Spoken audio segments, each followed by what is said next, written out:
ನನ್ನ friend hook ಹಾಕೋದು ಹೇಳ್ಕೊಡು ನೀನು ನನಗೆ. ನಾನು ಎಷ್ಟು ಹಾಕೋಕ್ಕೆ ಟ್ರೈ ಮಾಡಿದ್ರು ಅದು ಯಾಕೋ ನೀಟಾಗಿ ಸೆಕ್ಯೂರ್ ಆಗೋದಿಲ್ಲ ಅಂತ ಹೇಳಿದ್ಲು. ಹಾಗೆ ವಿಡಿಯೋ ಕೂಡ ಮಾಡೋಣ ಅಂತ ಹೇಳಿಬಿಟ್ಟು ವಿಡಿಯೋ ಮಾಡ್ತಾಯಿದ್ದೀನಿ. ನಮಸ್ಕಾರ.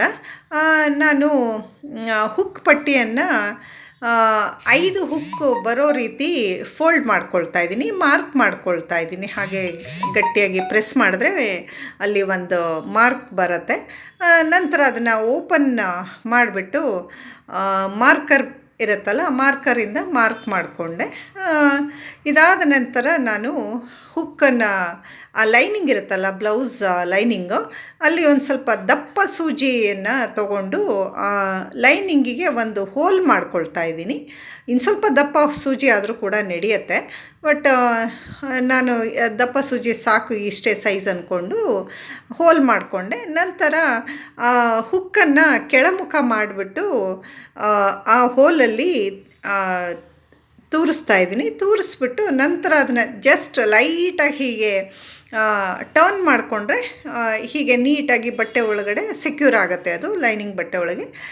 ನಂತರ ಹುಕ್ಕನ್ನು ಮೊದಲಿಗೆ ಈ ಬೇಸಿಂದನೇ ಹೊಲಿಯೋದಕ್ಕೆ ಸ್ಟಾರ್ಟ್ ಮಾಡಬೇಕು. ಅಲ್ಲಿ ಆ 2 ಹುಕ್ಕದು ಲೂಪ್ ಇದೆಯಲ್ಲ, ಅದೆರಡೂ ಫಿಲ್ ಆಗೋ ಥರ ಹೊಲ್ಕೊಳ್ತಾ ಇದ್ದೀನಿ. ಸೂಜಿ ಮೇಲೆ ಹೀಗೆ ಒಂದು ಸರಿ ಹೀಗೆ ದಾರ ತಗೊಂಡು ಫುಲ್ ಸೆಕ್ಯೂರ್ ಮಾಡಿದೆ. ನಂತರ ಹುಕ್ಕಿನ 2 ಬದಿನಲ್ಲಿ ಹೀಗೆ ದಾರ ತಗೊಂಡು ಹುಕ್ಕನ್ನು ಸೆಕ್ಯೂರ್ ಮಾಡ್ತಾ ಹೋದೆ. ಒಂದು 3 to 4 ಟೈಮ್ಸು ಹಾಗೆ ಹೊಲ್ಕೊಂಡೆ ನಾನು. ನಂತರದಲ್ಲಿ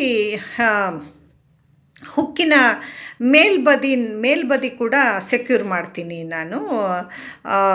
ಅದೇ ಹುಕ್ ಹೀಗೆ ಟರ್ನ್ ಆಗಿರುತ್ತಲ್ಲ, ಅಲ್ಲಿ ಮೇಲ್ಬದಿನಲ್ಲೂ ಕೂಡ ಸೆಕ್ಯೂರ್ ಮಾಡ್ಕೊಳ್ತಾ ಇದ್ದೀನಿ.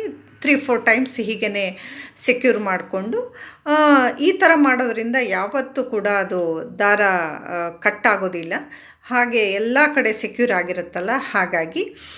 ನಂತರ ಹುಕ್ಕನ್ನು 4-5 ಸರಿ ಸೆಕ್ಯೂರ್ ಮಾಡ್ಕೊಂಡ ನಂತರ ಸೂಜಿಯನ್ನು ಲೈನಿಂಗಲ್ಲಿ ಹೀಗೆ ಸೇರಿಸ್ಬಿಟ್ಟು ಆ ದಾರನ 3-4 ಟೈಮ್ಸ್ ಟರ್ನ್ ಮಾಡ್ಕೋತೀನಿ. ಸೂಜಿ ಮೇಲೆ ಟರ್ನ್ ಮಾಡ್ಕೊಂಡ್ಬಿಟ್ಟು ದಾರ ಲಾಕ್ ಆಗುತ್ತೆ. ಲಾಕ್ ಆದ ನಂತರ ಕಟರ್ ಸಹಾಯದಿಂದ ಕಟ್ ಮಾಡಿ ತೆಗೆದೆ. ಹೀಗೇ ನಾನು 5 ಹುಕ್ಕುಗಳನ್ನು ಕೂಡ ಹಾಕ್ಕೊಂಡೆ.